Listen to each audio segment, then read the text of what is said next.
Занимавам се с спорт вече 11 години и вярвам, че той е изградил голяма част от моя характер и взаимоотношенията, които имам с хората. Тези взаимоотношения са благодарение на спорта, с който се занимавам през по-голямата част от живота си. Спорта ми дава една правилна посока за развитие и цел в живота. И ако на ринга сме съперници, то навън се подкрепяме. Спортът изгражда много силни приятелства, защото хората в него са истински. Нека повече млади хора да потърсят и намерят своя спорт.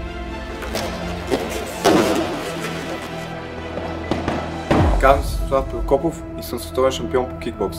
Аз съм Иван Кръстанов и съм 2 пъти вице-европейски шампион. Аз съм Кристина Николова и съм световна и 3 пъти европейска шампионка. Аз съм Христина Андонова и съм 2 пъти световна и 4 пъти европейска шампионка.